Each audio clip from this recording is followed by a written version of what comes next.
well then perhaps you're somebody that doesn't want to filter your water. I would argue that why wouldn't you employ some very low or even zero cost approach to filtering your water? There are going to be other individuals who are suffering particular ailments of brain or body, or both, that absolutely should be filtering their drinking water if they're drinking the water from their tap, because it is pretty well established now that tap water contains a lot of these disinfectant byproducts, as well as in most cases exceeding the threshold of fluoride that we know to be healthy for us. How should you filter your tap water? Well, you have everything ranging from so-called Brita type filters. So these are going to be carbon type filters or other filters you essentially put over a container or a compartment where you can pour the water over it and goes into the compartment below. Will those work? Are they sufficient to filter out the disinfectant byproducts? The general answer is yes, provided you change the filters often enough. However, it is not thought that they filter out sufficient fluoride. So what I highly recommend is, depending on your budget, that you go online and you search for at-home water filters that can filter out fluoride. I do believe that governments are trying to provide people with clean water, but in doing so, oftentimes will introduce things to that water that are not good for us. Very clear that DBPs have been shown to disrupt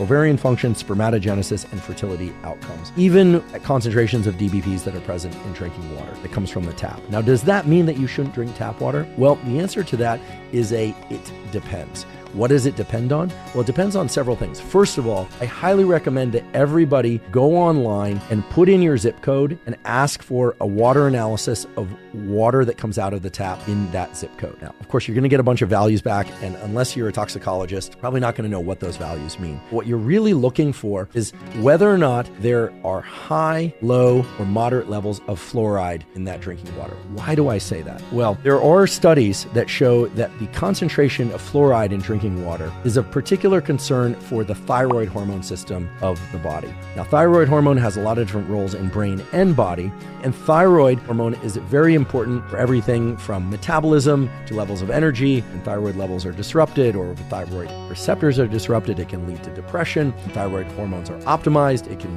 lead to optimal mood. In other words, it helps keep your mood elevated. It relates to everything from sleep to reproduction. The other thing that this review addresses is the concentration of so-called DBPs, which are disinfection byproducts contained in water. Obviously, local governments want your drinking water to be clean. They don't want contaminants in it. They don't want sewage in that water. They don't want chemical contaminants that are going to make people immediately sick. So they treat water treatment plants treat water with disinfection products, and those disinfection products create things called disinfection byproducts. And the presence of those DBPs or disinfectant byproducts can strongly impact the pH of water by way of changing the concentrations of magnesium and calcium. I do believe that governments are trying to provide people with clean water, but in doing so, oftentimes will introduce things to that water that are not good for us.